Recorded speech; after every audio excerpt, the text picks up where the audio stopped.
Hey guys, we've recently partnered with the social media platform GoWild to combat mainstream social media censorship. If you're tired of having your hunting and outdoor posts taken down and flagged, be sure to check out GoWild, which was built by outdoorsmen and women just like you. GoWild is a free social community. Not only are your photos not censored, but they are also encouraged on GoWild. GoWild gives you points for things like sharing your trophies, gear reviews, and inviting friends. As you earn more points, you unlock awesome rewards such as gift cards, free swag, knives, and huge discounts on brands like Garmin and Vortex. Oh, and if you create a free account, you can unlock $10 just for trying it out. Use code HTW to receive 10% off your order today. Download GoWild at GoWild.com or in the App Store.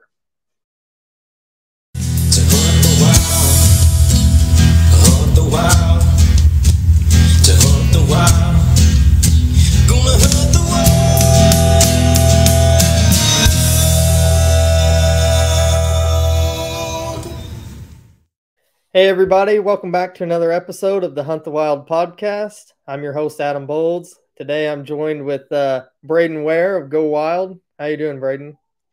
Doing well, man. Thank you. Doing good, yeah. You've been sick, so probably getting over that a little bit. Yeah, doing better might be a better answer.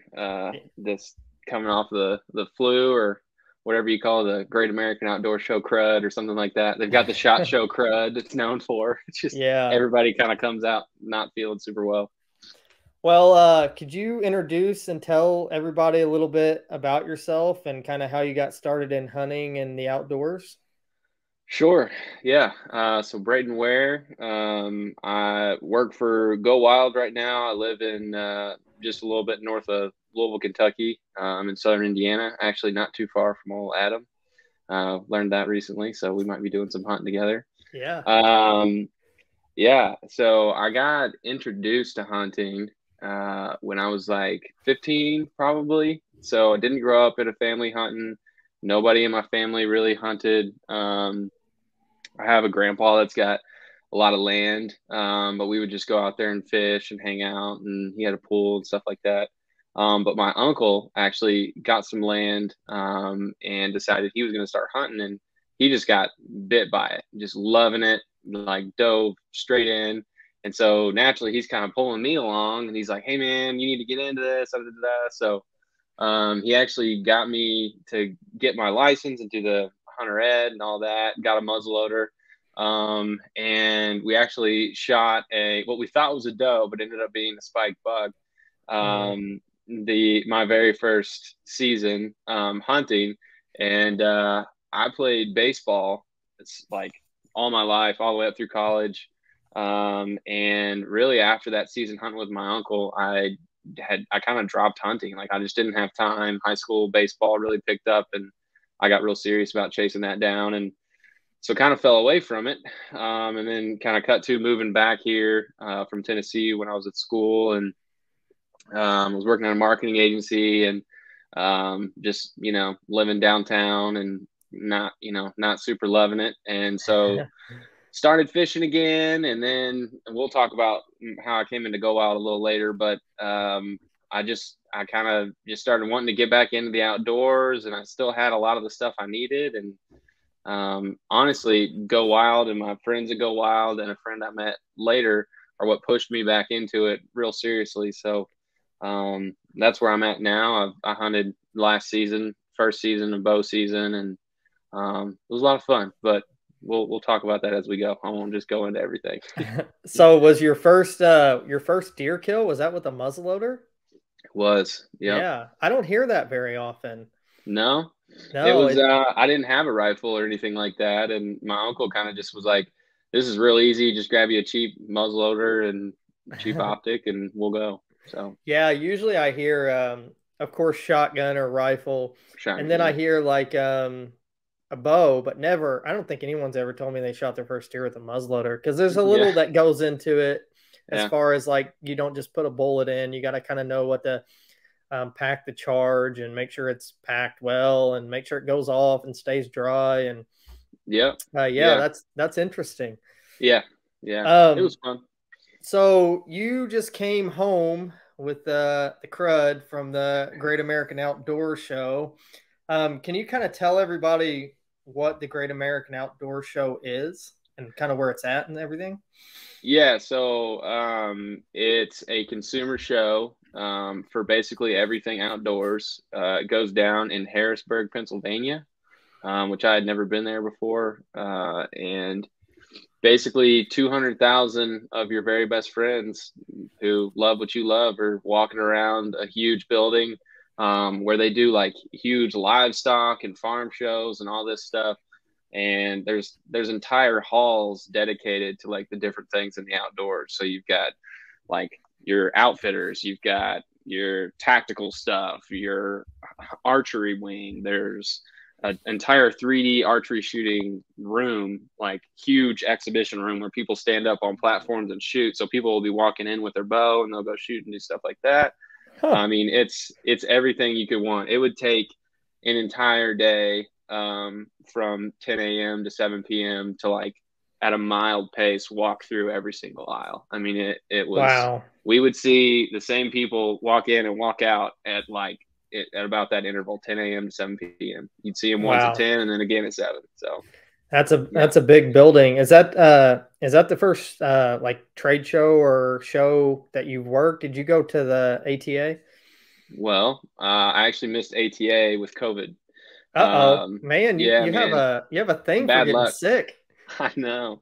And it's funny, like I'm never sick. Like I never have the flu. I'm always super healthy. I just am lucky that way. And I have been excited for ATA for a year. I mean, I was greatly looking forward to it. We had a GoWild VIP party. So we brought in a bunch of the folks that I've been working closely with for, over a year with all these Zoom calls and all this stuff like that. And finally they were going to, come into town, come into Louisville, and we were going to host them and do a big thing, which we still did. I wasn't there. So I had to give up my ticket to a buddy and missed that one.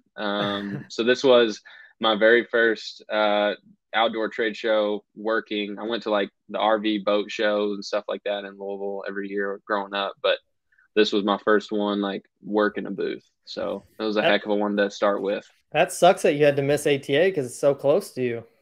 Mm-hmm. Yeah. Yeah, and we were going to go to the Badlands Film Festival as well. We got tickets to that. I don't know if you've heard of that, but it's like Yeah. Uh-huh. yeah, Never been to it, but I've heard of it. Yeah. yeah, it's a pretty epic event. Everyone's always really excited about it, and so I was pumped for that too, and I missed that too. So yeah, Yeah, it's a bummer. I seen just on a side note, I seen Paul Campbell was there at Hmm. the trade show with you guys. Had him on as a guest a couple weeks ago. Chatted a Yeah, little bit about turkey hunting. So, yeah. what all does working at a trade show consist of? Kind of talk about like building the booth and all of that. Like as like a company, is that something you prepare for like months ahead of time, building that booth? And I'm sure it's got to be a lot to transport it all across the country, and set it all up. How long does all that take? Yeah. So when we decided we were going to go, I mean, it was a while back, and we, being a startup, we decided, we're going to do this. If we're going to do this, we're going to do it all ourselves. We're not going to pay tens of thousands of dollars to, have a company, design and build our booth and all that. Plus, we can do it. We've got the skills and the know-how. We can figure this thing out. And, it was months of planning, and I mean you got to think. So we had a 10 by 20 booth, so we did more than just like set out a table and like some chairs and a little bowl of candy. Like we had a whole concept we come up with. Like we were trying to do this whole big thing, so we had a vision for it. So we had to come up with what that was going to be. We had to think about the context of like where we were in the show and what we wanted to like present ourselves as, because there's actually rules about like specifically at that show about like what you can present. So like if you tell the Great American Outdoor Show, hey, we're going to be in the tactical hall, which is essentially where we were. I'm not sure if that's exactly what they called it, but it was essentially like, black rifles and, gear Mm-hmm. for that type of deal.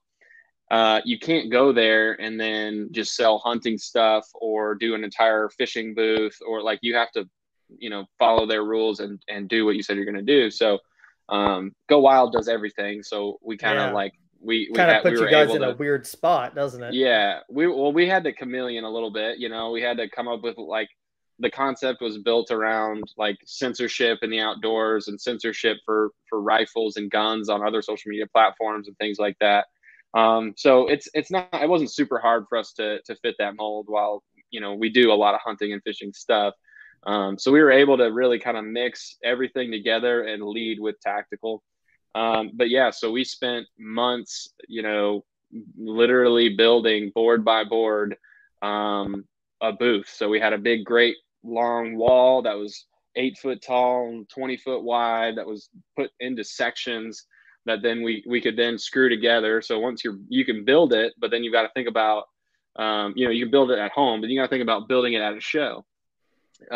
So we had to think through that whole process and, without any of us ever doing it before, we got some things wrong and we learned some things, but overall, I mean, it worked. We got it there. I wasn't part of the team that went originally and then built it at the show. I was a part of the team that flew in Monday and then stayed through the end of till the following Monday and tore down.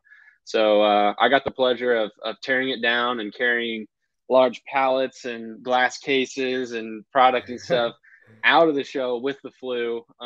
So that was just like a raging fever, trying not to die. But yeah, man, if it wasn't 19 degrees, I didn't have the flu, it wouldn't have been that bad, but it was pretty rough.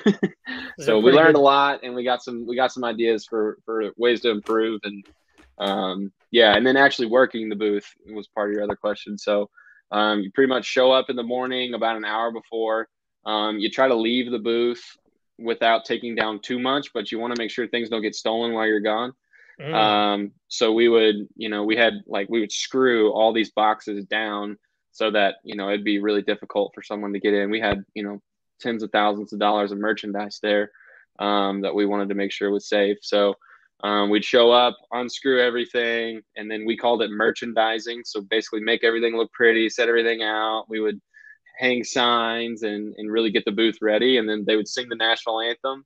They had somebody like absolutely belt it out every morning. It was awesome. Get the goosebumps like you're about to play a football game or something. And then they unleash the gates and everybody comes through. And then you're just selling product, talking to people, and, doing that whole thing.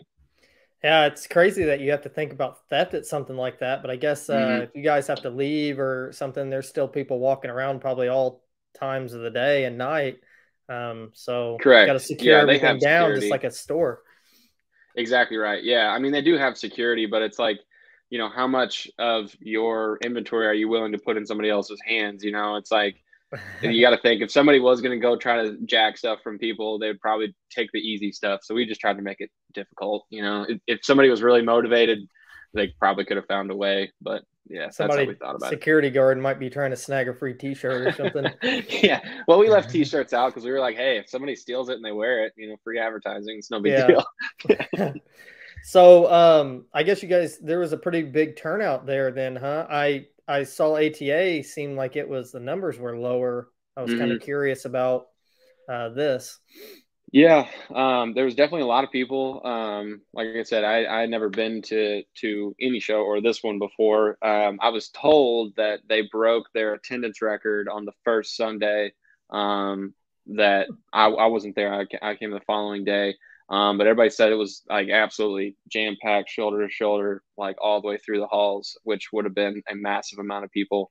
And it was a lot of folks when I was there too. Like I was pretty impressed. I heard there were some down days and stuff like that, which we experienced that a little bit. Like on Tuesday, there was less, which just kind of makes sense. I think, when you think about all the folks in the area trying to pick a day to come, like, Tuesday might be the lower likely day of all the days. Yeah. But yeah, I mean, we were not disappointed with the amount of traffic. We really felt like there was a strong showing and people were kind of pent up from not being able to go the previous year because it got canceled. So how many people you think you guys would see a day, just on a guess, like 1,000, or you think you'd see more than that at your booth? At our booth? Man, I don't even know how to think about that. I know that they say 200,000 people come through over the 9 days. Wow. So that would be like roughly 20,000 at the show a day. So, I mean, I would be willing to bet, yeah, somewhere in the ballpark of 5 to 7,000 coming by our booth. I mean, it was a lot. Like it was a lot of people constantly streaming by and stopping and talking, and it was more than we could handle. Honestly, it What was a lot. was Brad's hand wore out from signing autographs on T-shirts? Yeah, right. Yeah, he's a big celebrity. No, I mean we did have several people from GoWild, like stop by and hang out, and we were giving away a gift to everyone from GoWild. So it was fun to like actually get to meet members and Yeah. talk to them a little bit about their experience with the platform, and yeah, it was fun. Yeah, Did Brad's a big you old deal. Don't let him hear you say that. did you have any negative experiences, like somebody walked by? I imagine at a trade show like that, maybe you wouldn't, but maybe some people slip in, like some hardcore vegans or something, and walk by and yell some stuff at you guys. You have any kind of like crazy negative experience at your first show? I really didn't. Definitely not in that realm. So it's the National Rifle Association show. Hmm. So it's like, I think it would be kind of hard to sneak in. I don't know if someone could bite their tongue that long. It's very clear what everyone is there to do. Yeah, I definitely didn't have any like negative things like that. I'm trying to think, like, if anything, it would just be people like, haggling, you like tell them what the price of something is. They'd be like, oh, that's ridiculous. But no, like, I didn't have anyone like yell or get upset. It was pretty straightforward. There were some folks with some pretty wild outlooks on life that they were pretty excited to share with us, that we were just kind of like, okay, kind of smile and nod type deal, but nobody I really malicious or anything like that. I know with big crowds sometimes, like I've been to big concerts up in like Indy and stuff, and those can get pretty wild. Do they serve alcohol there? That kind of crossed my mind too, because sometimes people can get a little wild if they've had too much to drink, if they taken the week off work and want to walk around and get a little hammered. Yeah, no, they do serve alcohol there. I think all I saw was beer. I didn't see anybody really drunk. I would imagine they make it very expensive. Yeah, And so somebody would really have to shell out to, if they really wanted to get that way, or bring their own. But yeah. definitely, I didn't experience anybody, that was overserved, I guess. So for somebody who's never been to a trade show like me, what's something that I could just expect going to a trade show? Like, do I just walk around and just like walk up to a booth and they're going to try to sell me a bunch of product, or are they doing like demonstrations? Like, just what would it be like for maybe like from the customer side? I know you probably weren't there as a customer, but Well, I was a little bit, so I got to walk around a tad. Yeah, I mean, this show being a consumer show, there's definitely a lot of people there trying to sell something. So whether it's like guide services or products or things like, or joining a foundation, something like that, everybody's kind of pushing something, and mhm. that like everyone has a goal. But I really felt like a lot of like the approach that the folks were taking was like a helpful one, and like trying to identify, like, say hello, talk to you a little bit, figure out what you're into, and, kind of be like, okay, here's how I can help you, kind of thing. It wasn't a lot of like, hey, buy this, buy this, buy this, because Yeah. people would start like snaking around that booth and avoiding it. Like, you want to be inviting, and you really, I mean, as a consumer, when you're walking around that show, it's really just kind of looking around, smiling, saying hello to folks, and looking at the different products. There's plenty of demonstrations. They have, people come in and do talks, so you can sit down and listen to people.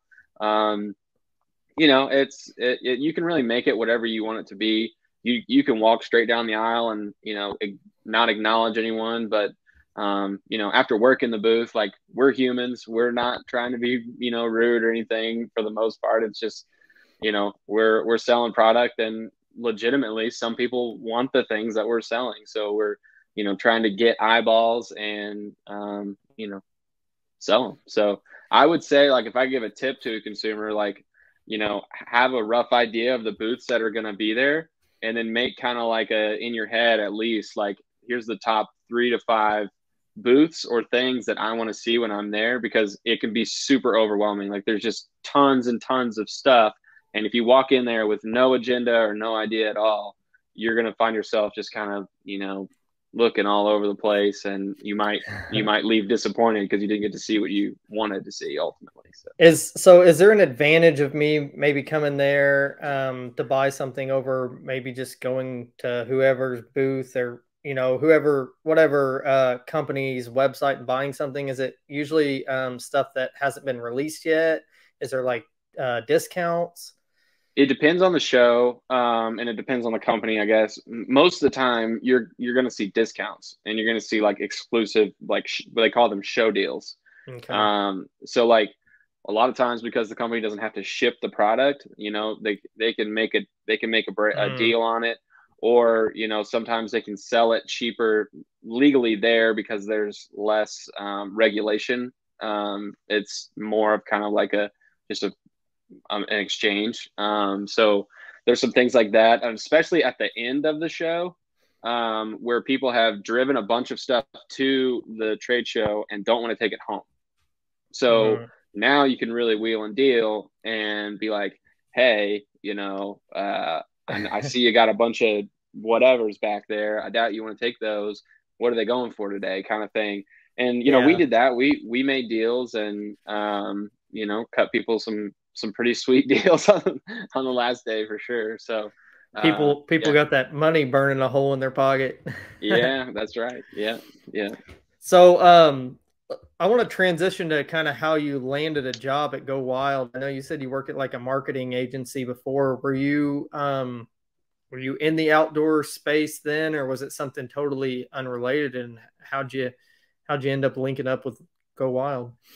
Yeah, it was really unrelated. A lot of B2B stuff. I did some like e-commerce, things like that. I started working there while I was finishing up my MBA, and it was just kind of like a natural transition of like, I was part-time, kind of like a contractor, and they brought me on full-time. So I didn't really give much thought into what I was going to do after school. Like I was kind of just pulled into that job, and I actually worked there for a year while I still finished school.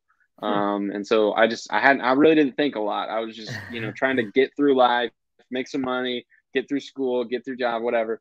And then when I took some time to reflect, and I was like, man, like I want to get involved with startups. I want to do cool things. Like I want to try something different. I want to, there's a decent startup scene in Louisville, and there's some cool stuff going on. I wonder like what I can drum up. And I actually stumbled upon GoWild. I was watching Meat Eater shortly after, and I was like, man, it'd be crazy like if GoWild would work with Meat Eater. And I was just having all these thoughts. I was scrolling GoWild and using it, and just thinking about like how cool it was and all these different possibilities there are with it. And I was actually, like, fast forward a bit, I was actually at a breakfast with my marketing agency boss, and happened to notice Brad, and I didn't know it, but one of his co-founders at the time, Donovan, he's still a co-founder and works at GoWild. But I got up after my meeting with my boss, and when my boss walked out, I dropped my mug off at the cashier, and just kind of swung by their table, and I was like, hey, you're Brad from GoWild. He was like, yeah, I am. I was like, well, I keep up with you on LinkedIn, and I absolutely love GoWild. It is such a cool product. Like, and I'm super proud it's being built in Louisville. I'm Brayden Ware. Nice to meet you. And he goes, well, hey, this is Donovan, and introduced me. I was like, okay, you guys have a great afternoon. And I just left. And then like a couple days later, I sent a direct message to Brad on LinkedIn. It's something to the effect of like, hey man, like I love what you guys are doing. If you all are ever building out your marketing team in the near future, let me know. And I think it was like 7 days later, 10 days later, something like that. Job opening, sales and marketing coordinator comes up. I applied, not thinking that I was going to get it. I went to the first interview, and I really loved meeting Brad and Erica, but it was actually the very last meeting they had before COVID lockdowns, and the very last meeting I had before COVID lockdowns. Wow. And so had 2 more meetings with them and did an interview, and I thought it went well, but I didn't have the experience they were looking for. I knew that. And so I was just really trying to sell myself on like, look, I'm young and I'll get after it at a startup kind of thing. Like I'm here to learn. This is what I've done, but it's not a lot. I would just love this opportunity. And I think it was just a really good fit. We really got along, and ultimately it came together, and I decided to jump and work a new job at a new startup during the pandemic. And yeah, it's worked out so far. So just kind of landed into it at a bar or a restaurant or something. That's a coffee that's shop. a crazy story. Yeah, coffee Yeah. shop. Yeah, my favorite coffee shop, and come to find out, it's their favorite coffee shop as well. So I have to know, was your interview with Brad Ruff? Were you nervous? Was he a Oh, I stickler? was super nervous. So it was like it was really my first true interview. Like I said, I got the job at the marketing agency because I thought I wanted to create a marketing agency. So I met a founder or an owner of a marketing agency. And after discussing, like what I was trying to learn, he was like, "Do you want a job?" So I never even had an interview with them. And then, like a true one. And so now I'm having a real one for a job that I like, high pressure, super duper want. So I was incredibly nervous. I was trying to stay calm and just be myself and all that. But yeah, I really wanted the job, so I'm sure I was a bit of a goober, but yeah, it was. They asked some tough questions. I remember they definitely wanted to like hear about the little experience I did have. They wanted to hear about like some specific examples of things that like they had plans to do, and they wanted to know that like I at least knew how to do those things. And so yeah, it was nerve wracking, but Cool worked stuff. out. You landed it. So, what's a typical day at GoWild as a marketing specialist kind of consist of? Do you work remotely or do you work in the office? A little bit of both. How far actually are you from the office? So I'm about 30 minutes from the office. Okay. We're totally flexible on our schedules. Brad lets the whole team, kind of choose what we want to do. So I really enjoy the team, and we all have fun together. So I'm at the office a lot, but I'll usually take a day, maybe two a week, and work from home. That would I usually try to leave those days for times where I just need to like get heads down on stuff, and I need to like really focus and do some things like that. But No day to day, distractions. yeah, no distractions. Yeah, a lot of hunting and fishing stories around every turn at GoWild. So it's like I Imagine could that. yeah, and so yeah, and we're all good friends. Like we all, we're constantly hunting and fishing together and stuff. So it's like kind of being at a place with your buddies. So you can imagine like how tough it is sometimes to really lock in. But yeah, day to day, like I have my hands in a lot of different things. So my day to day is very different. It changes a lot, which I really like. So I do a lot of our like content management. So I work with like all of our content creators. I do our media buying. So that's a lot of conversations with, content creators of all different kinds, a lot of podcasters and things like that. I don't know. I basically fill in wherever I'm needed. I help in the warehouse on occasion whenever we're over busy. I don't know, man. A lot of meetings and things like that. I help, on brand partnership type stuff, on like launching new brands in the platform. Jacob handles all that, but I help him with some of that. I help SEO and making sure our product pages look the right way, and help all kinds of different stuff. I can't even like list it. It changes often, and I'm doing different things. But really, my primary focus in all the things I do, and like what gets kind of kicked my way, is on like getting the word out about GoWild. So there's I'm that prong of the marketing strategy. So once they're in the app, we have someone that takes care of that, and in the community that takes care of them and really manages their experience. And then me and her both report to Brad. Okay. So that's kind of how. So, Yeah. do you do any of the like I guess I'll call it content creation? Like when I opened Go Wild and I saw that they had like a badge for the outdoor show, is that something that you would do like putting that up on there and designing that, or you guys have somebody else that does that? So I'm actually not a graphic designer at all. I'm not good at that in any way. I would, maybe have some input, but ultimately that's not my decision either. That would be under Erica, who is our director of member experiences. So Cool. once you're in the community and you're seeing all that stuff, she's really focused on that. We work together on like product promotion stuff in the platform because that kind of touches both of our worlds. But everything else, she's running that show and makes it awesome. So yeah. Brayden's the one that's sucking you into the app that you can't ever get Yeah, out of. It's like I'm trying to it's like pull people in. you get caught in what I call the trap, but it's a good trap to be in. I love Push and Go Wild. I'm sure people will get tired of me harping on the podcast about it, but man, I love it there. I'm so happy that I can post a photo and not like wake up in the morning and know that it's going to be like my account's going to be banned or I'm going to be like, I don't know, suspended for 7 days or yeah, man, it's cool. And it's cool to get a good insight on, the internals of it. Cause a lot of times you just open the app, you don't really think about how it all works. So for me, I don't know. I like knowing how everything works and how everything comes together. And there's all these people that have to make it all work. So we can go on there and post pictures of whatever it is, guns or dead deer or squirrels or recipes or whatever it be. Yeah, no, you're absolutely right. So what's it like to work with a bunch of people that like to go hunting all the time? I know you kind of touched on that a little bit. Does that ever cause conflict? Does Brad give you guys time off during the rut? Well, first of all, it's awesome. I mean, just working with a bunch of folks that like fundamentally, like we all really enjoy a lot of the same things.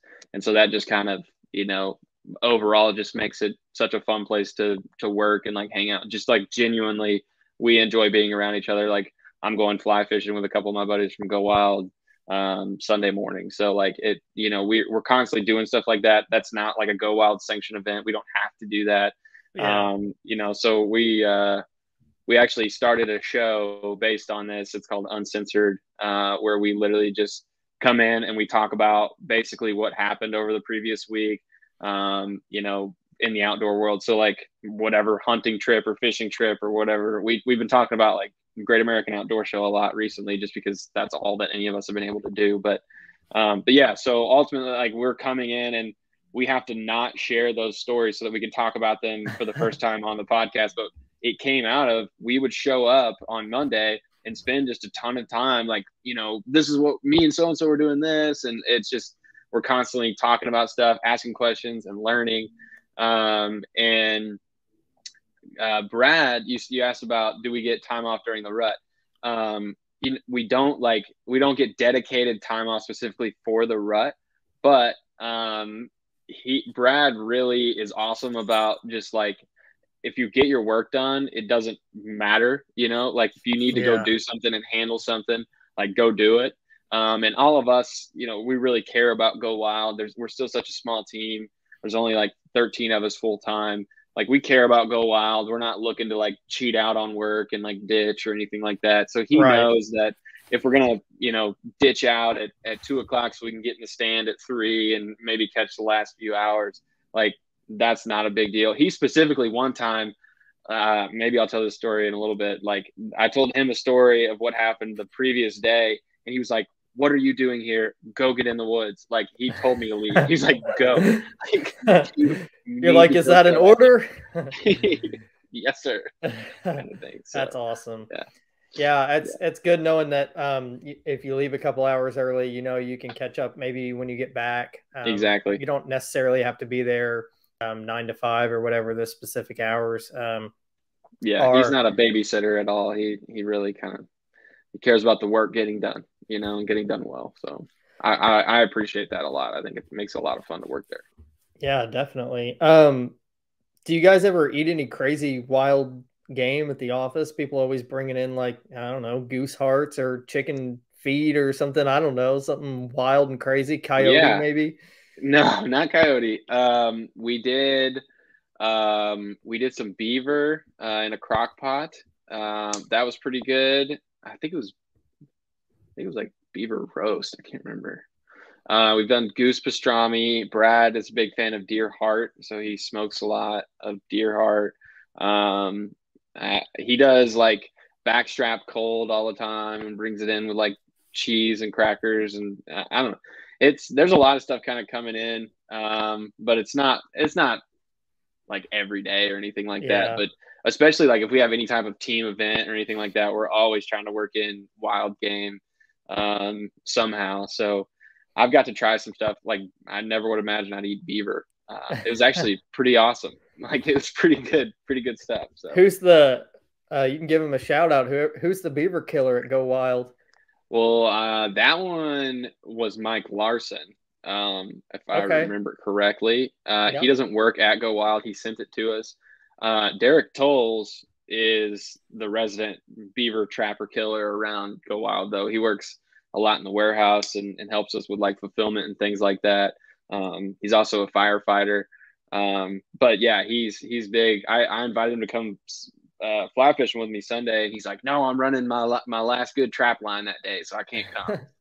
Okay. He's got to get some beavers to bring into the office next year. I guess. Maybe this year. I can't complain. Yeah, that's fine with me. So, you're pretty new to bow hunting, right? You just got started in that this year. What made you want to pick up a stick and a string and drop the smoke pole? Yeah, right. So I've since picked up like a shotgun. I have a 350 Legend and some of that stuff. But I just really I was attracted to the whole process of it. Like I've got some buddies, you know, that do it, and a lot of the podcasts that I listen to and YouTube shows are really big on it. The Hunting Public and Seek One, and you know, some of these guys, Parker McDonald, they're all just ate up with it. And I live in a neighborhood. I live in like rural Indiana, and I'm really close to like a lot of places I can go get out in the woods. But I live in a neighborhood, so I really love the idea of being able to just like walk out in my backyard and shoot my bow. And I could do that all the time. And I could, you know, it's something that you never really master. You just got to like keep getting better at it. And I really kind of thought about it as like a replacement for hitting. So growing up, you know, baseball, like I was constantly working on my swing, constantly trying to be a better hitter. I feel like archery is a lot like that. And it's kind of like, you know, with hitting, I'd go and just hit buckets of balls off the tee and just like working on these little micro adjustments and trying to ingrain these movements and get better and better. You know, shooting a bow is exactly the same way. So that's been fun. And I really just, I like the idea of having to get close, you know, like I think it makes hunting, you know, it adds a challenge, an additional challenge. It's already super difficult, but you know, even it makes it even more difficult. So I kind of felt like if I could get that down, and I needed to go, you know, shoot something with a rifle to fill the freezer at the end of the season, I could always do that. And it gives me a couple extra weeks of hunting. So, you know, there's all kinds of things that I was weighing, on top of a bunch of people like kind of pushing me into it. So, as far as like a couple extra weeks of hunting, you said, I know you're in Indiana. Do you hunt Kentucky at all? Because I know their archery season starts like a month prior to Indiana's. I don't. I actually looked at going down there this season, and I still might. It just depends on how much I'm actually going to be able to get out down there. It's pretty expensive. The tags are not super cheap.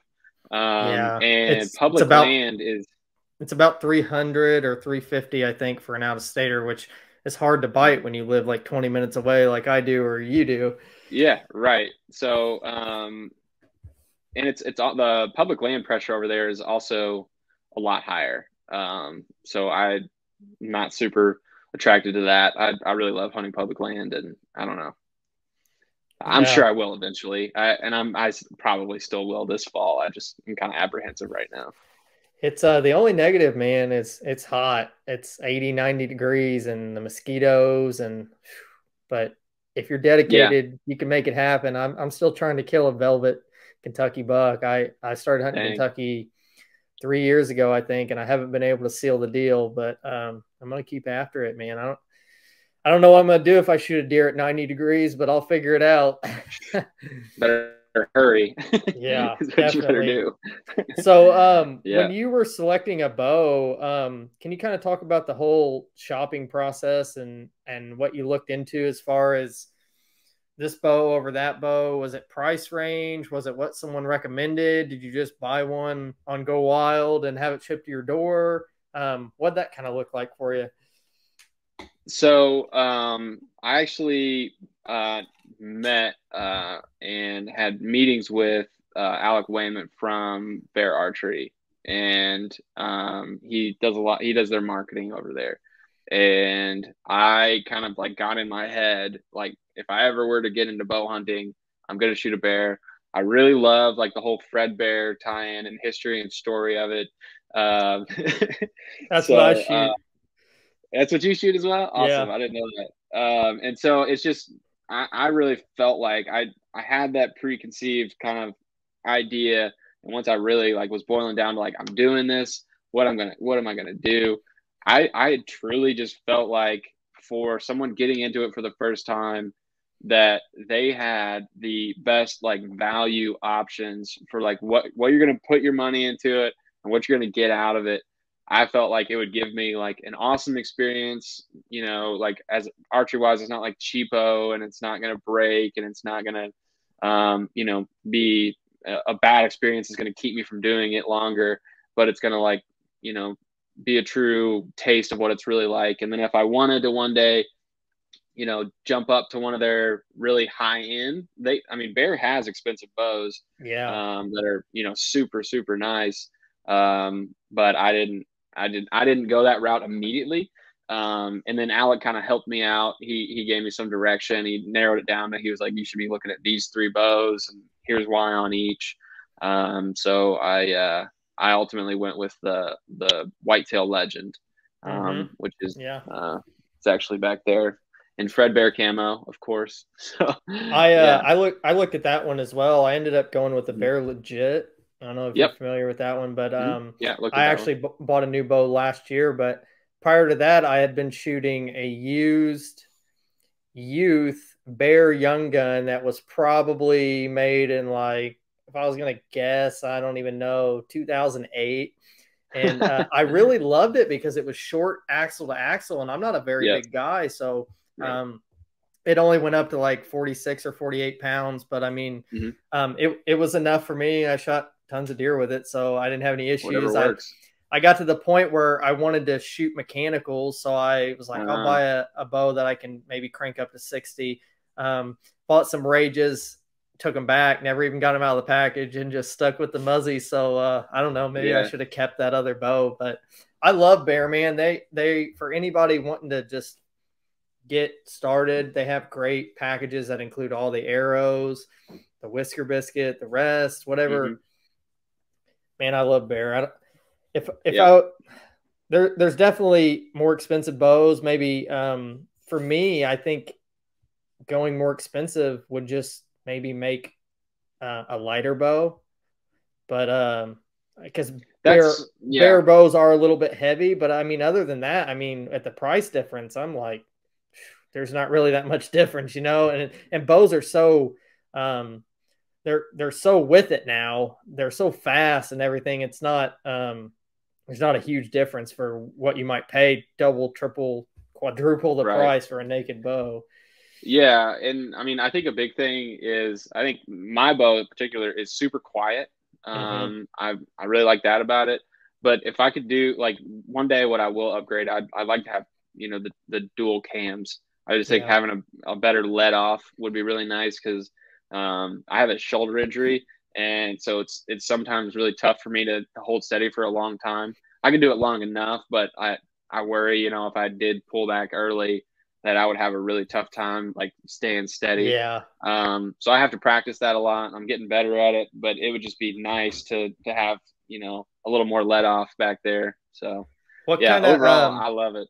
I'm interested when I kind of got started in bow hunting, I was around 16, and I picked up a used Martin bow. Somebody let me actually borrow, and they like flung me a release. It was one of the ones that strapped around your wrist. It was just kind Mm-hmm. of like what everyone used back then, but I know there's a ton of different releases now. And I've kind of stuck with that just because I'm super used to it. What kind of release are you using? Are you using like a back tension release? Are you using one of the go around your wrist release? Yeah, so mine is the Trophy Ridge Draw Point buckle strap. So it does go around my wrist. It's not the one where you got to do the pinch. It's more of like a hinge. Oh, a hook. Yeah, hook. That's right. And so that's the one I've been using. I've been looking at like, a thumb release or something like that. My buddy Jacob just got one that's really cool. I don't know. I really like that one. It's what I've been practicing with. It seems fine. I don't have any issues with it. I get the ability to just like to not have it on my wrist all the time would be super nice, but I've kind of gotten it down to where like I can spin it and get it like out of the way when I'm not using it. There's a lot of things in my setup that could be better, could be cooler and faster, but I'm just trying to, get it done. That's something that you'll probably feel like you battle your whole archery career. It's something that I've contemplated is getting away from that wrist strap, because I love going in and having that on my wrist, knowing that I'm not going to drop it. But I hate getting to the stand. And of course, I take it off or whatever, but I hate getting to the stand and like trying to put up sticks, trying to trim limbs with that thing in the way. It just seems so cumbersome, but I just know if I go with anything other than that, I'm going to end up dropping that sucker or bumping it. And for me, like if I don't have my release, I'm pretty much screwed. So I don't know. I'm probably going to stick with that wrist release. I know a lot of people carry extra ones that do like the ones that hang on your bow and all that. They carry extra ones in your bag, but God, some of those things are $200 or $300. Like who wants to buy an extra one of those? Yeah, no, I'm with you. I mean, I bought a True Ball first before I got this Trophy Ridge one. So that one stays like in a specific zipper in my backpack if for some reason anything did happen, because I keep this one like in a pocket and I keep it zipped, but it's like you never know while you're walking out like what you're gonna run into. Like I want to have it quickly to be able to grab it. But that's one thing I don't like is like if I feel like if it's not already on my wrist, it's gonna be really tough to like get it on my wrist in like a pinch. So that's where, like my buddy uses that I hunt with uses a thumb release, and I think they're pretty cool, and I get it. I'm not there yet. I'm sure I will, but I'm not there yet. I've been bitten a few times. I'll just put my release in my pocket. I'm in a hurry. I got to get up in the stand, and then you walk in on a buck and realize he's 30 yards, and you're trying to unzip your pocket or unvelcro your pocket for whatever reason. You have Velcro on your clothing, and it doesn't ever work out. So I always like try to put that on right when I leave the truck, because if you don't, it'll always come back to bite you. Arrow and broadhead selection. You talk about why you went with specific broadheads. Did the bear archery guy lead you in the right direction with that, or did you just kind of research that on your own? So I have my hunting mentor. He's my age, but he is 100% my mentor. His name's Phil, and we hunted together like 97% of the time this season. And he really kind of like led the way on pretty much everything but the exact bow that I bought.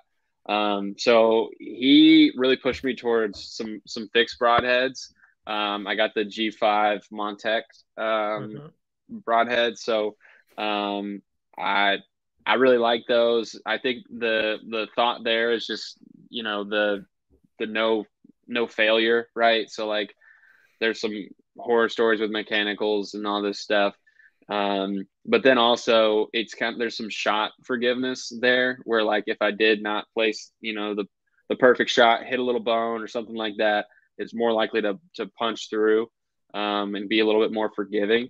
So I like that, and just trying to get pass throughs, being my primary goal with that. And then on the arrow side, I actually went to the sporting club at the farm in New Albany, and there's a fellow there in their archery shop that he like picked the arrows out for me. He was like, what are you trying to do? What broadheads are you using? Okay, cool. Here's these. What's your draw length? Got it. Cut them, put them on. And I was like on my way. So I was like, okay. They work fine. So I haven't heard I listen to a lot of podcasts too, believe it or not. Being a podcaster, I don't get my fill of podcasts, so I'm always playing them. But have you ever, Yeah. and you may have not, being new to archery hunting, have you heard about like tuning your broadheads? Have you ever heard about that? Yeah, Uh, yeah, we did do that before the season to make sure, like the idea being that like the difference between the field point and the Like and the so a lot of archery okay. shops now will like super glue your inserts in, like the part that your broadhead screws into. Oh, But okay. back in the day, I guess my dad actually taught me this. They would you hot glue the insert in because you don't know where the broadhead's going to actually stop with the threads, and however they glue the insert in, they may twist it a little bit, so you don't really know Hmm. where the end point of the broadhead's going to be. So the thought behind it is you hot glue your insert in, and then you tighten your broadhead on. Then you dip your arrow in boiling hot water to loosen that glue, and then you like a 3-blade muzzy or whatever. You would look down your fletching, and you would Hmm. actually turn one of your blades to meet your Oh, fletching. So your fletchings are actually met up with. I'm probably not describing this very well, but your fletchings are even with the blades on your broadhead. But that's something that right. I do. I don't know how much it helps, but I'm real I big mean, on like super gluing in my inserts. that's interesting. I mean, it makes sense, right? Like you're gonna have less wind resistance that way. Mm-hmm. So you would be less likely to plane, it seems Yeah. like. Yeah, that's interesting. We did not do that this year, so that might be something I need to look at doing Yeah, on that. I've never actually heard anybody talk about it on a podcast, but an Hmm. archery shop that I use used to do it. They've actually got two, one in Boonville and one in Evansville where I live, and the one in Boonville hot glues them in, but the one in Evansville like super glues them in. But I got some arrows made up one day and I brought them home at the one in Evansville, and I'm like, why are these not turning? And they're like, we don't hot glue them in. We've never heard that. I'm like, Mm. okay, I guess I'll buy some new arrows because I don't know how much it helps, but I just like it Every works for little me, bit. so I'm gonna just Yeah. keep doing it. But hey guys, I just wanted to give a shout out to my friends over at Buffalo Ridge Jerky. They sent me over a couple of packages of jerky, and man, it's good. If you're looking to change up your jerky game or just try a different brand, I definitely recommend giving them a try. Yeah. Um, Why not? so you jumped into a saddle this year. Hmm. Were you using like a climber, or what were you kind of using before you hunting on the ground? We hunted on the ground, but primarily, I did a climber and then I did a hang on. So my buddy Phil, hunted out of a saddle like from the onset of the season. I think he'd been doing it for a couple years, and so he would put his sticks on, get up, set his platform, and then he would just strap the hang on to the side of the tree, and I would go up his sticks, and we would hunt out of the same tree, on either side. Man, he's So making it that easy on you. he was, yeah. He made it a lot easier on me than he maybe should have. But yeah, so that was the deal. I would just jump up there and good to go. And I honestly kind of there was all kinds of reasons why I went that route. But I think for me and him to be able to split up is really important, like being able to get like multiple vantage points on an area. We usually go in with some questions on public land, like here's what we think, but there's some theory here we're trying to work out and trying to understand like exactly what the behavior is going on. So if we had two vantage points, we could come back with double the info. Um, and obviously double the footprint. So, there's more opportunities and things like that.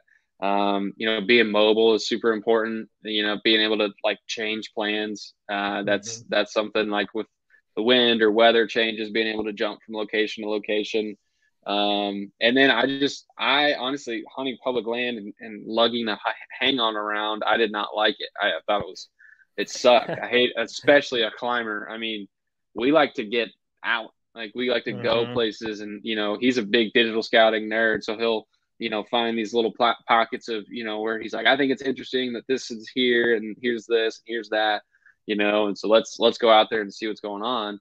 And so we're hiking, way out there, and so I'm having to lug everything that comes with me, and it got old really fast. And so Yeah. being able to just throw on the saddle and got my backpack. I've got my either my sticks cinched down or my bow, and I'm good to go. It's super light setup, and obviously it's super fast as well. So What and made you choose a specific saddle and sticks? Because I'm in the market for one now too. Not totally sure on what I want to get, but kind of mhm. sure.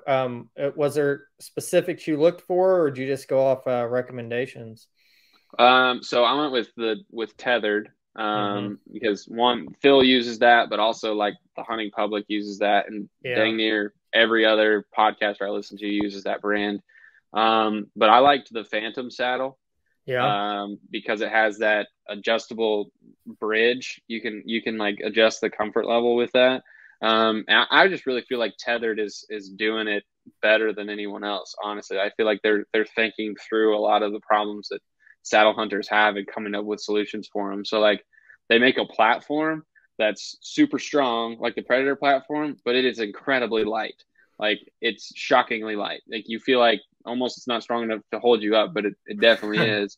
And it's real small footprint. So, you still get, it fits right in my backpack. But then like stuff, they come out the recliner. So if a lot of saddle hunters have back issues, you can kind of yeah. lean back in that and you get a little bit more support. And then they come out with like knee pads. And I just feel like they're thinking through how saddle hunters hunt and trying, and they obviously all saddle hunt. We know some of the guys over there. It just, I don't know. I'm a big fan of what they're doing. I went with the 8 millimeter ropes. Just it's a lot less room. It's a lot less bulky. It's surprising how different 8 millimeter is from 11 millimeter. Just from like using Phil's. He's got an 11 millimeter, and then I have an 8. It's significantly different. It's again saving weight, that kind of thing. Is So that based on how big of a guy you are? no, I think you're totally good. I forget how much weight it holds, but it's a ridiculous amount of weight. What would be an advantage, I guess, to buying a bigger rope? It's cheaper, Oh, it's cheaper a to little buy bit the bigger cheaper. one. Okay. Uh-huh. Yeah, yeah. I don't know exactly how much cheaper, but it is definitely a little bit cheaper. Um, What about sticks? And how wide's the platform? um, so I have the Predator, which they make a Predator XL, Okay. but this is the one I use here, so it's that wide. Like I 12, don't know the 13 exact inches number. maybe. Yeah, something like that. Yeah, Yeah. and it kind of like wings out here. And Yeah. these little points are more useful than you'd think. You're leaning and looking around. Like the advantage of this thing is you can get like all the way around the tree and still make a shot pretty much. So, Now do um, do your sticks and your platform, do they tighten with like a some kind of cinch knot on a rope, or do you have like a cam buckle? yeah, so it's actually a knot that I do. I forget what it's called. But yeah, it all I come like over under and then tie and then Yeah. just cinch it down. So yeah, that's how that works. I forget what it's Do they called. have a cam buckle option, or is that the only option that they offer? Do you know? So I actually got my sticks from my buddy Phil. So I Okay. didn't get those out of a box. I don't know how they came. I mean, you could use a cam, I'm sure. But I mean, it's being able to just tie. It's pretty easy. I don't know how much easier it would be to do a cam, honestly. Yeah, It's not difficult. I'm kind of looking to stay away from cam buckles. I know they have like stealth tape and all that stuff, but for me, I want to be super quiet. Ropes are quiet and they're light and That's another advantage. they don't ding and dangle on zippers and everything else. There's nothing worse than having a piece of metal hit another piece of metal when you're trying to be quiet, getting in Yeah, your stand or in your yeah, saddle. no, that's exactly right. I like being able to control everything I can control around the safety of stuff. So like eliminating points of failure of like cam buckle, something rusted and just like breaks or something like that could really suck. I mean, the thing about a saddle that's cool is like you're always, on the tree. It's incredibly safe. So like even if you didn't have any sticks, you could just kind of like shimmy your way down the Down. tree and you'd be Yeah. fine. But yeah, that's definitely one thing of just being able to tie a knot and you're good to go. You know. How long does it usually take you? I guess I'll ask you, how long did it take you at first, your first time? I imagine you practiced before you went out hunting, Yeah. but how long did it take you to kind of set up the first time, and what's your kind of your time now after you've kind of learned the process? Yeah, I mean, I haven't really got to do it a ton. I really only got to do it for like the last few weeks of the season, Hmm. just because that's when all my stuff came in. But I used Phil's stuff before mine came in, and I mean, I went out one time and just had a nightmare. Like my first time, I had a nightmare of a time getting up in a tree. I mean, it was it was like a 2 or 3 o'clock. I was getting out there at my grandpa's. The wind was really bad. Like I knew I was more just going out there to just, I wanted to just get in a Practice. tree and try my stuff, but was still like pretending, hey, it's a really great time to go hunt. And so I tried to do everything like I would. And it was just, there's a million little things you don't think about. You watch people on YouTube do it. That's how I learned a lot of the things I know. And Phil gave me a crash course before I went out there, and I just it's really challenging to figure it out and to get like the coordination, also the like your packing system of like where things need to be and like what needs to come out first and when, and like how you're all that time trying to remember the knots you just learned, and stuff like that. And then you start thinking about you're up in a tree, you're trying to get like 18 foot up, 20 foot up in a tree. So there's a little bit of a kind of nervousness of like, I hope I'm doing this right, because if I'm not, this will be a not great fall. And so yeah, I would say like the first time I went out, it was like it probably took me like 40 minutes to get up in the tree. Like it was forever. I was struggling mightily. And then by the time I was like actually able to do it by the end of the season, maybe like 15 minutes. Phil probably does it in like 8.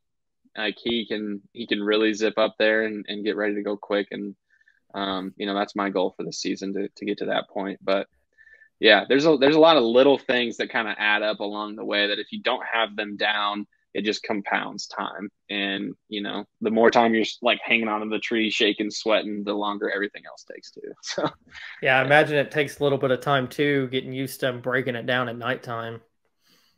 Yeah, that was definitely a thing. Yeah, because you learn like how to do the knot, and then you've got to learn how to undo the knot as well. So that took me a second to figure that out, and yeah, being dark with just a headlamp on wasn't super easy, and then trying to get it all back in the pack without having a specific place for everything. You know how that goes. So Yeah. yeah, Never yeah, seems to want to go. It's like when you buy a new product, you can never get it back in the package, like a Christmas tree. You're like, how'd they get yeah, this thing in here? And you're like yeah, fighting it. And yeah, yeah. yeah, What kind of exactly. pack are you rocking? So I use the Diablo VT for Badlands. Mm-hmm. I Big don't fan know of if you do this. Badlands stuff. Do people like show their stuff on the Heck yeah, is man. it cool I'm bringing this? Okay.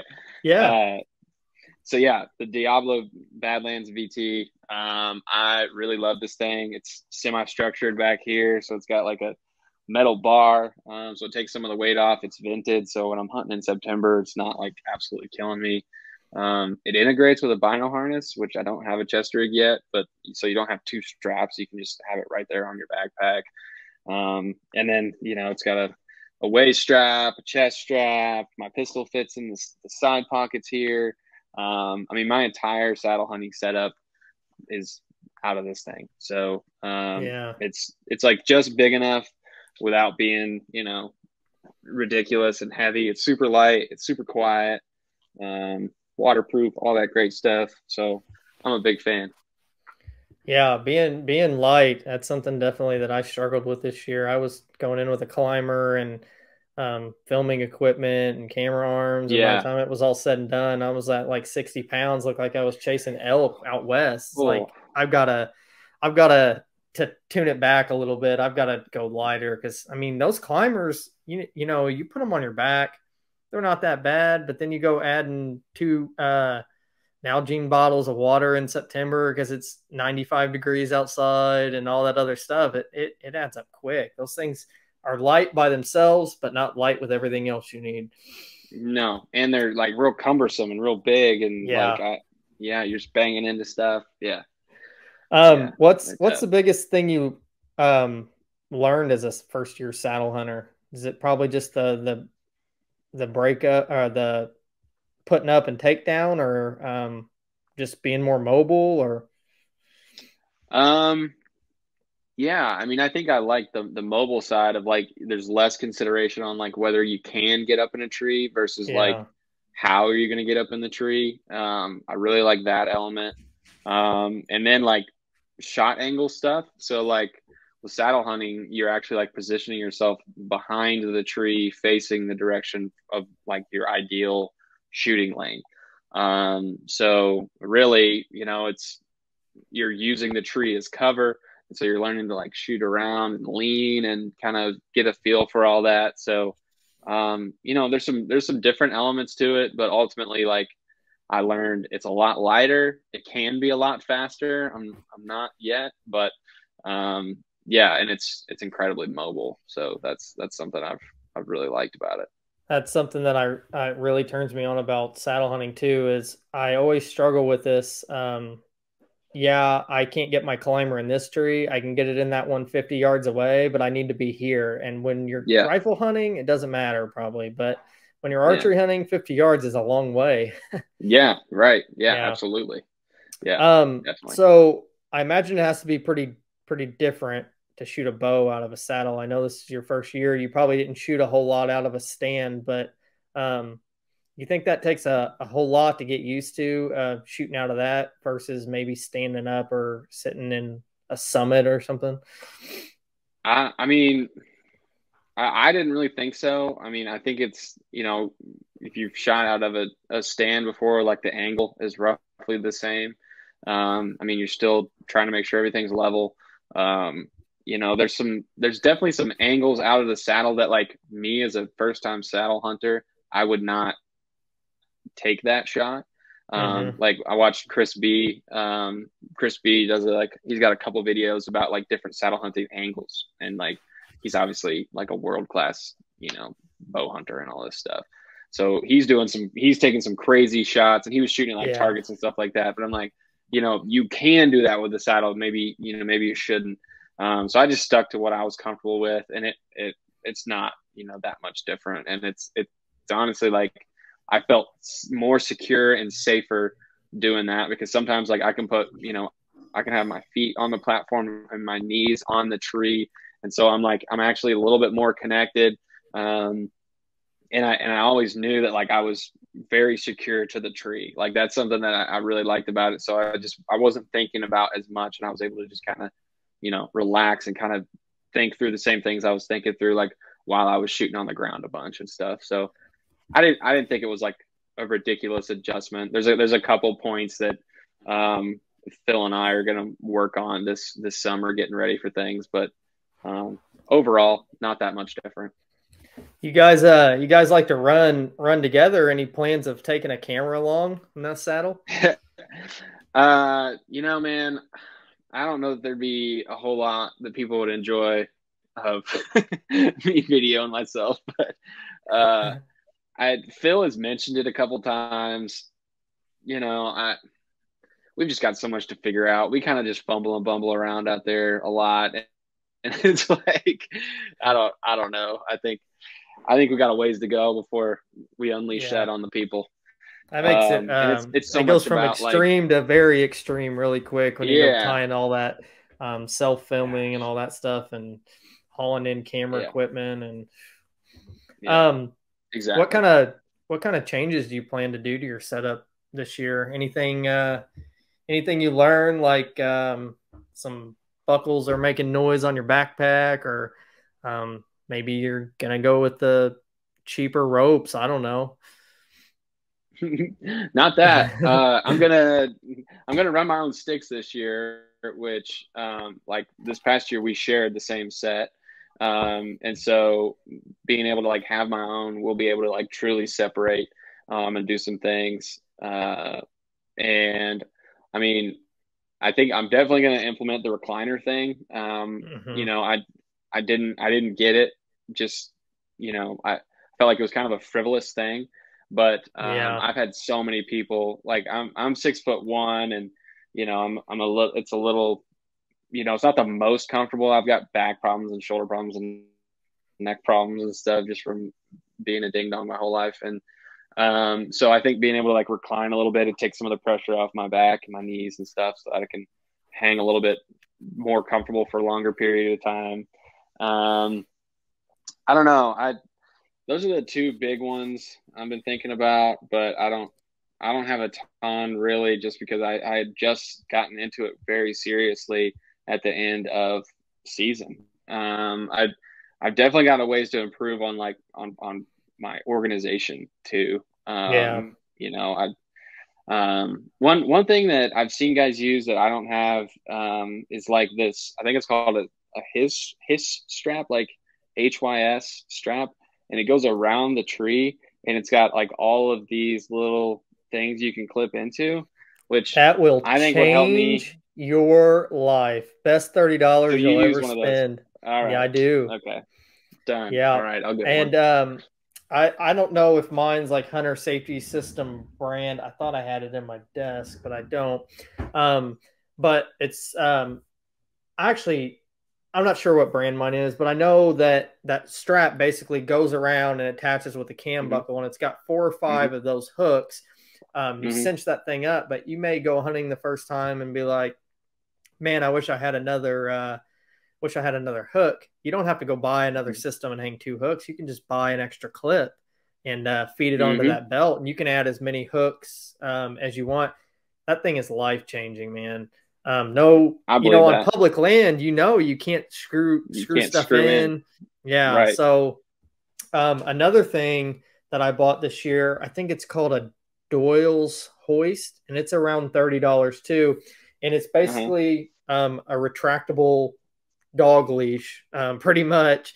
And you just clip it to your belt and clip it to your bow and your bag or whatever, and you climb, and it retracts as you climb. No more tangled ropes. I fought and fought with that stuff. It has a little system on there that you kind of hook into, and it's if it has any slack in it, it tends to want to pull out. So I just cut it off, put a carabiner on there, clip it on real quick, climb up, you hoist your stuff up real quick, unclip that thing from your belt, throw it in your bag.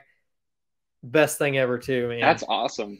I actually thought about that. I was like, man, it'd be cool to have one of those things that like cashiers use with their little car, the little zip thing. But that's exactly what you're talking about. Yeah. Okay. All right.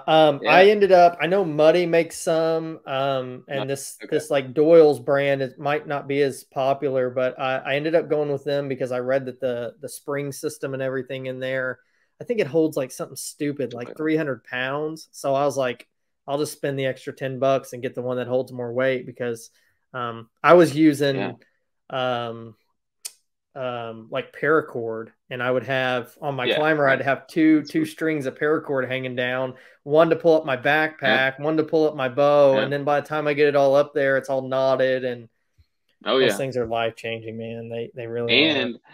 When it's not cold and you're like trying to let your bow down, you're not wearing gloves, that paracord just like eating your hands. Yeah. So that's awesome.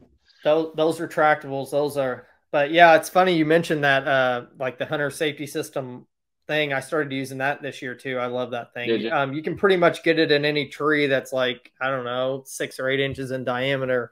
Anything smaller than that, you probably don't want to be in the tree anyway. So right, yeah, no, yeah. So, can you give me a little recap of your 2021 season? Did you end up shooting a deer, or did you go home empty-handed? I went home empty-handed. Got a couple good stories, but I mean, man, my entire goal this season was to hunt a lot. That was it. I knew that I had so much of a knowledge gap to make up. I knew that if I went hunting with Phil a bunch of times, like it would just kind of rub off on me. I'd see how he did things. I'd get the idea of, these very basic stuff, like how to move through the woods quietly, and just setting up and just watching all the little nuances and stuff, like all those basics.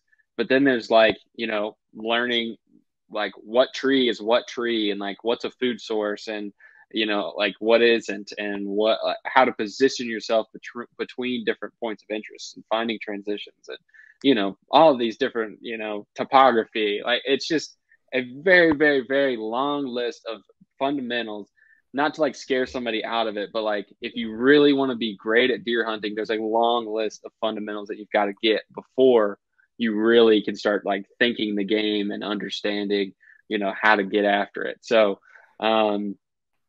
especially on public land. Yeah. I really felt like the whole season I was learning what I needed to know, like just after I needed to know it. So like, in September, I'm learning these things that would have been helpful if I'd have known before, you know what I mean? But like, nobody can teach you those things, like all of these things. They can give you pointers here and there, but ultimately you just got to get out. Yeah. And so, a lot of that, but man, I had a couple encounters, like out in Henryville. Phil and I, he was in one tree with him and his brother-in-law, and I was in another tree in a climber, and an 8-point walked out right underneath me. And you want to talk about a little nuance? I was borrowing a lot of the camo I had, and it was a particularly cold morning. So I was wearing Brad's from GoWild. He let me borrow like a ton of camo, and I was wearing his duck coat. And so this buck comes walking, right below me. 7-8 yards right there, 8-point. My heart was going a gazillion miles an hour. Like, it was insane. So I pull back, and the coat right here, the coat goes like just that little, and he kind of like, trots, 10 yards right towards Phil. And before I drew back again, Phil said, boink, and Phil shot it right in front of me. So it was awesome for him too. That was his first like big antlered deer on public land, which was a huge achievement for him. Yeah. It was really cool. I had no business shooting that deer. I got to pay my dues. But yeah, so I was there. I was at the goal line, had my shot there. I had shortly after that, we were ground hunting there because it was such a freaking long hike, and we had been out there so many times. We were sore and tired, and we're like, let's just get in there quick and quiet one morning, and we'll kind of, hide behind some stuff. Here's another lesson. Don't sit where the sun is going to just like beat down on you. Find you some shade. So me and Phil are sitting there kind of next to this log, like behind what we, a bunch of weeds. And this 10-point comes out in the same spot this 8-point came out, except instead of being in a tree, which if I was in a tree, it would have been at 5 yards. I was about 40 yards away, and he was just staring right at me. He took a pee in a rub, or in a scrape. He took a pee, and he like looks over at me and Phil and just like locks on, and like obviously knows something's up. And there was no way I was going to be able to like draw back or anything. So I was just like paralyzed. Me and Phil are just sitting there looking at like the biggest deer we've ever seen on public land, just nothing we can do. And so for probably 15 minutes, me and this deer, like, we're making eye contact, and he never like spooked, but he like kind of slowly walked away, and then like would stop and turn and look at us. Yeah, And try to apparently catch you. this is common. He tried to catch you. If they're trying to suss you out and see like, is there something going on over there? I know something's different, but is it dangerous? All this stuff's running through his head. So we were just trying not to move and not to spook him, to hopefully kill him another day. And he ended up kind of walking off, and we hung out there for a while, but he never came back. We heard him off in the woods, but he went to the other side of the hill and likely bedded down. So missed the shot at that guy, and then had a doe come in at about like 60 yards. I was actually rifle hunting, and took a shot and just absolutely smoked a huge branch. And so I missed her. So I had, 3 real chances, but didn't finish anything up, unfortunately. So Well, don't take it too hard. The first doe the first deer I ever shot at with was that bow, that Martin that I borrowed. I had no business shooting. Probably was the wrong draw length and everything else. I had a doe come in, and you ever seen them do the old kick where they just stare at you and they just kind of like kick their leg? She was at 10 yards, and I was sitting on a bucket in this woods that a buddy of mine had taken me to. I just went in that morning, never scouted it. I had no business being there, but 10 yards, front chest shot, and I stuck that muzzy right in the tree next to her, and she ran off laughing at me. So it happens to all of us.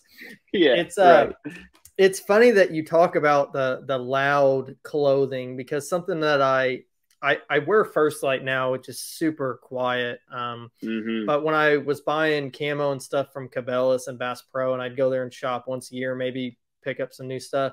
Anytime I pick up hunting clothing for deer hunting, basically any hunting, I don't really waterfowl hunt, so it probably doesn't matter for that. But if it makes any kind of noise, I put it right back on the rack, because I already know just that little bit will completely ruin hundreds and hundreds of hours of work that just really matter at that second. Yeah, I ended up getting my own camo for the end of the season, and for this upcoming season, I went with Under Armour. So it's really quiet stuff too. But yeah, man, I came and I told Brad about that, and he was like, "Dude, that was for like, you know, butt cold in the winter and you're rifle hunting. Like, you don't want to be anywhere close to a deer wearing that thing." I was like, I had no idea. Like, nobody told me that. That's I was funny. Just cold, so I grabbed the thickest thing that you gave me. Like, I didn't know.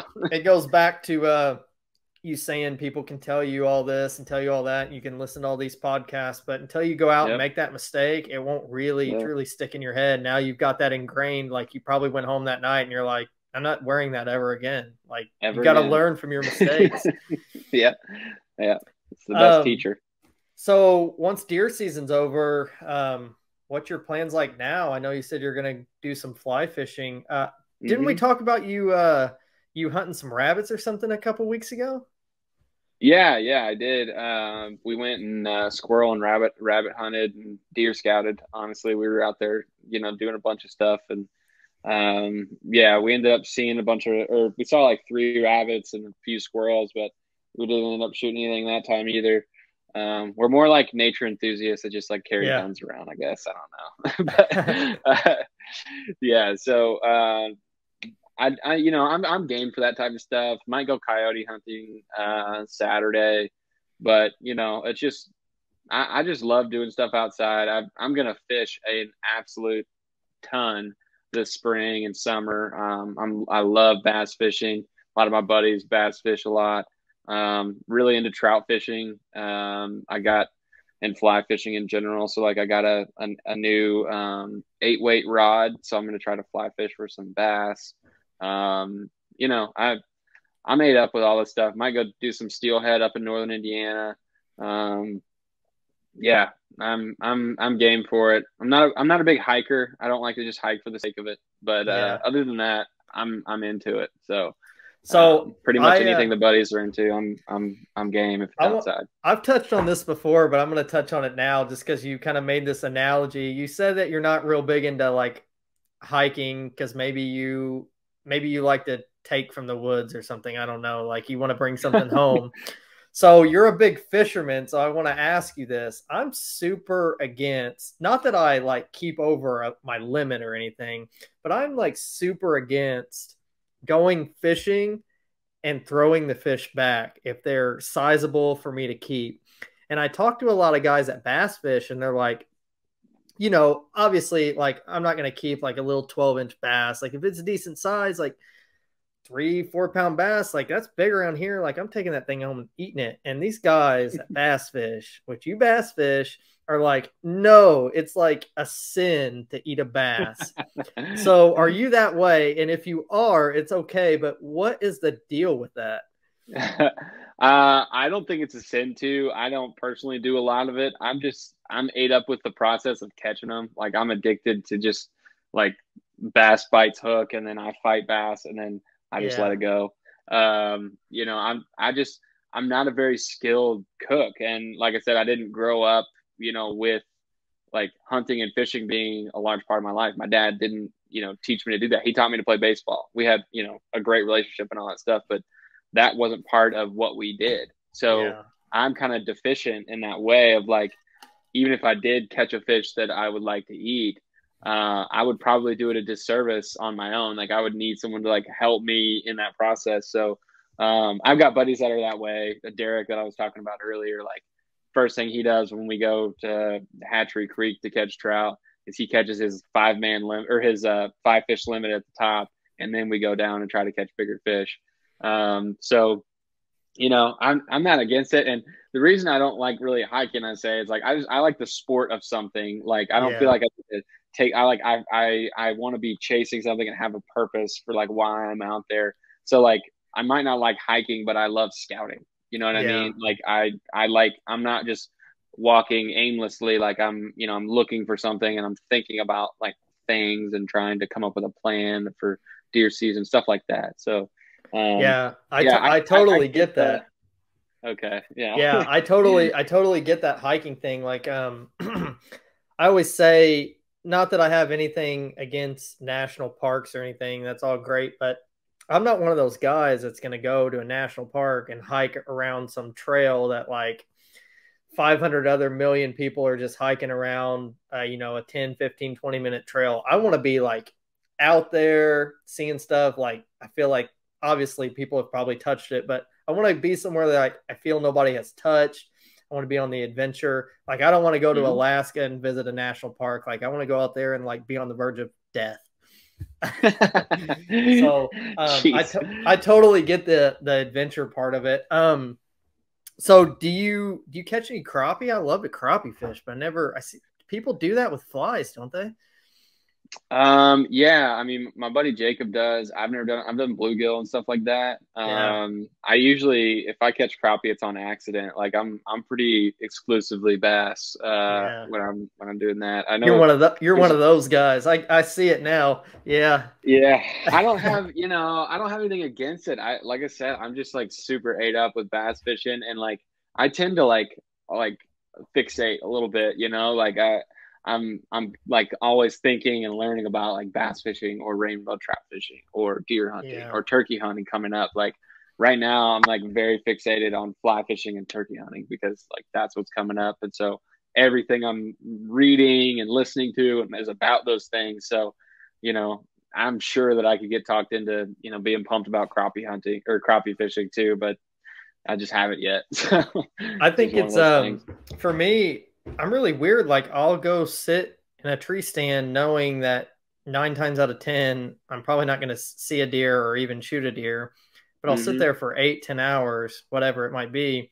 Yeah. But fishing for me, like if I don't get a bite within 20 minutes, like I'm packing up and moving. I don't know what it is about the difference of being on water or on land. Yeah. It's kind of the same concept. I'm probably more likely to catch a fish, honestly, but I just can't seem to wait it out that long. Maybe fly fishing would be better for me because it's more active. I get bored easy, I feel like, but I don't when I'm hunting. Yeah, I mean, the way I bass fish similar to like how I fly fish. Like I don't like to do a lot of just like sit still. I never bobber bass fish. Like I'm always, running different lures and trying different things. And like in my head, there is the right lure for like any given circumstance. Like I am throwing the wrong thing and presenting it the wrong way or something like that. And so like I always feel like I'm just, one tweak away from, catching something and, being pumped about it. So it's happened a lot, like where I'm out there and I'm ready to move and then I'll just like mix something up and throw it. And it's because I was thinking, like, oh, the water is, this way and they're feeding on that. And this is their time to spawn, blah, blah, blah, blah, blah. You do all this math and then you produce an idea. Sometimes it doesn't work, but I always feel like there is a right answer in my head, whether I'm maybe there's not, but that's just how I think about it. So I'm when I'm out there and I'm standing there and I'm casting, it's not mindless. I'm like, oh man, maybe this new idea is going to work. Yeah. I've always got hope. You ought to keep some of those bass, bring them in to GoWild, let everybody cook them up for you. They're tasty. I know, right?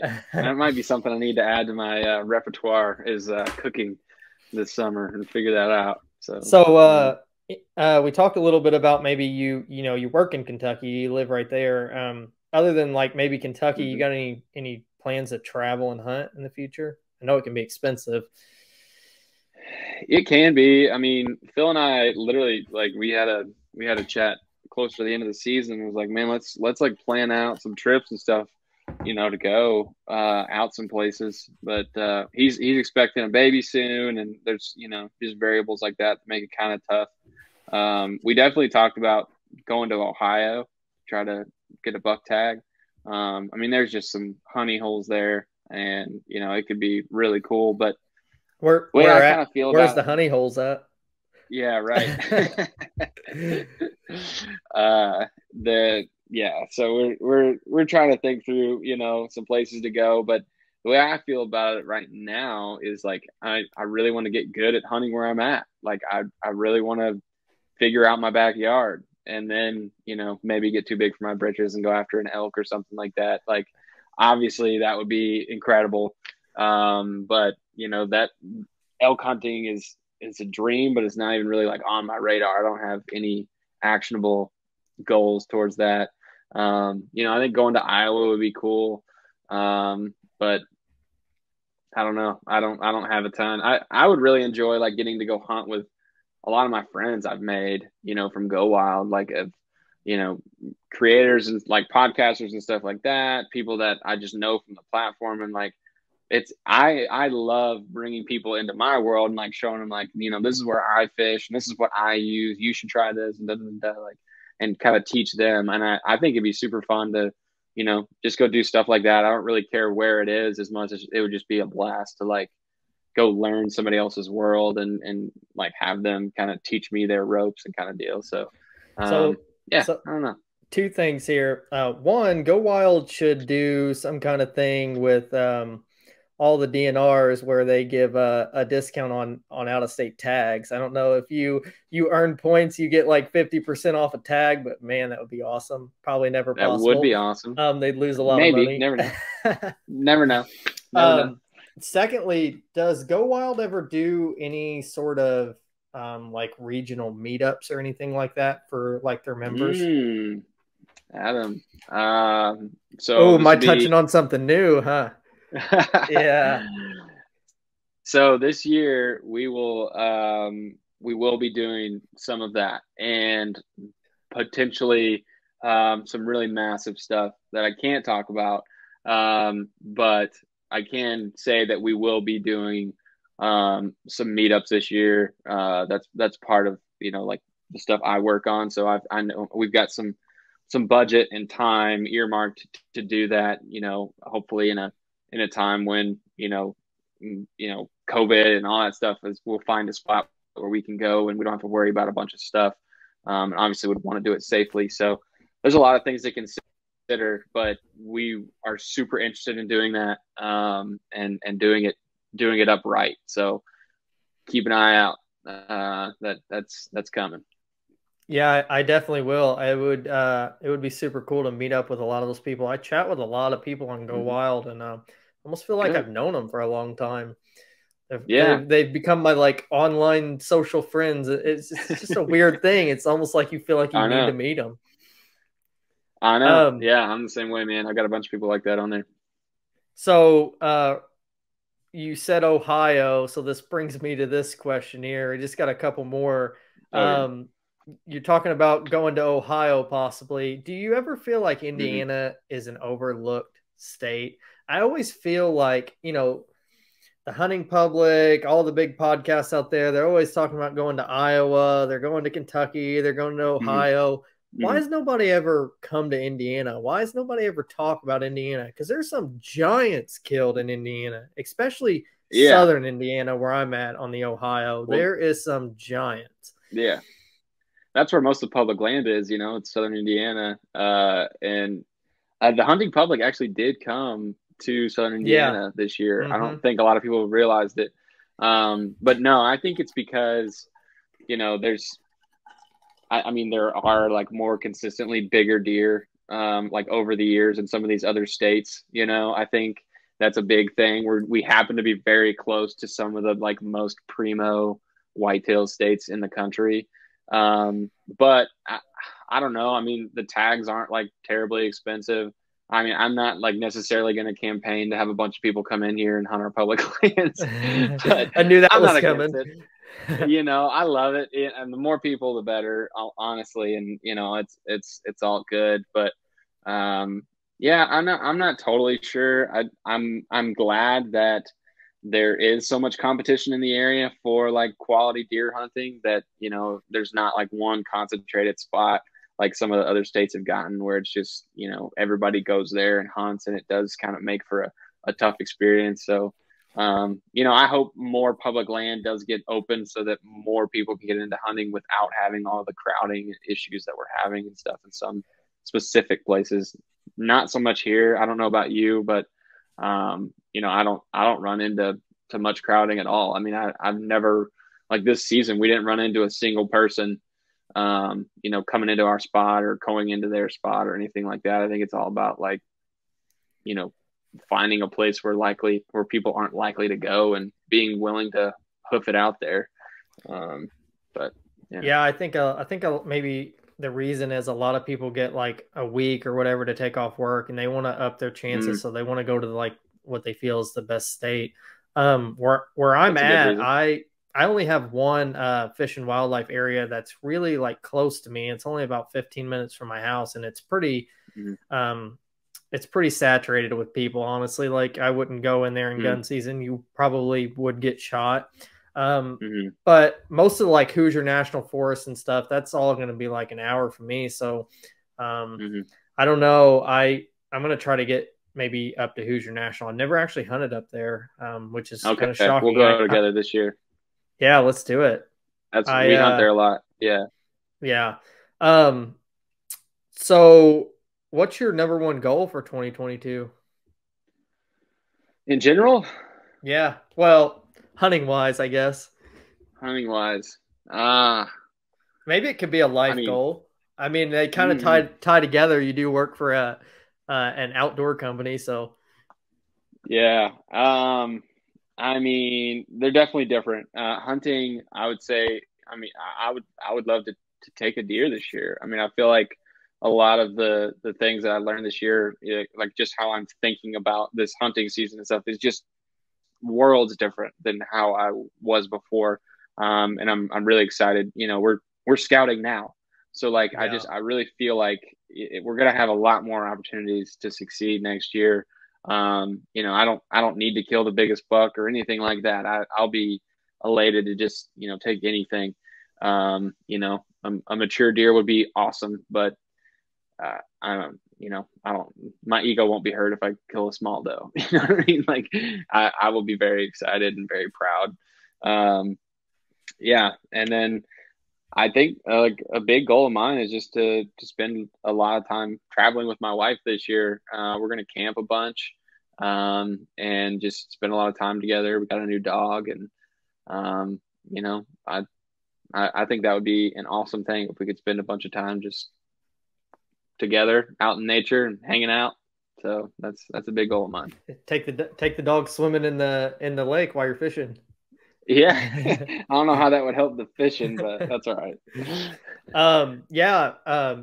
You ever want to meet up? You're not that far away. I don't know how far exactly from Evansville. You're probably an hour and a half or so. I would guess. Far. Yeah. I don't even want to shoot. I just want to film.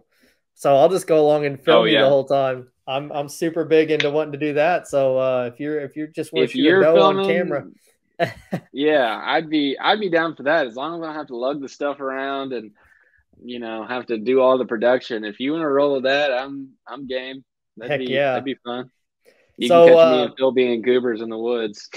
Yeah, I might. I'll send that to Brad or whoever does everything, and they can throw that up as a promo or something. I don't know.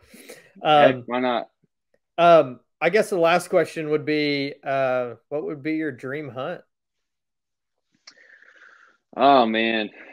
I mean, I would, absolutely love to go on like an elk hunt, but my dream hunt would be to like successfully do a DIY like elk hunt in like Colorado or something like that. But that is like so many years away, like so many years away, and so many things in between me and that goal. But it's a dream. So, that would be, and I'd like to have Phil there with me too, just because we've, going through all this and learning together. It'd be great to take down an elk together. But I've never even done a bugle before in my entire life, so Yeah, that's where I am working towards that. So guys from Southern Indiana don't know how to do that. Just a grunt tube and no, maybe some just a bleach, but grunt. I wouldn't even know where to start with an elk bugle. Yeah. I'd probably have the people out west. I'd be the laughing stock for sure. Well, you got to start somewhere, man. So, real quick, just tell everybody, I've got your GoWild tag down here at the bottom of the screen, but tell everybody where they can connect with you if they want to link up on social media. I'm on LinkedIn and GoWild. That's it. I used to use Facebook and Instagram and all the others, Snapchats and whatever else. I don't do it anymore. So I'm GoWild and LinkedIn. I think my accounts are still active on those platforms, but if you message me there, I won't get it. So hit me up on GoWild or LinkedIn, and I'm very, very likely to respond. I'm always open to that kind of thing. Brayden's anti-Instagram and Facebook, but we won't get into all that right now either. Yeah, all right. That's right. We won't get all right, man. I appreciate you coming on, and I'll let you get out of here. I appreciate you taking the time. I know you weren't feeling all that great, and you've been having the flu from the outdoor show and all that. So I really do appreciate it. No, it was fun, man. It was good to meet you and actually talk to you. And yeah, I appreciate you having me on. Yeah, man. I'll catch up with you on GoWild. Yes, sir. All right, man. Good. I'll see you. See ya. Hey, everyone. Thanks for tuning in to another episode of the Hunt the Wild podcast. If you enjoyed the show and it's brought you some sort of value, I'd love if you could give me a rating and a review. Just a few seconds of your time can help me better understand the type of content you all enjoy, and it would mean the world to me to hear from all of you.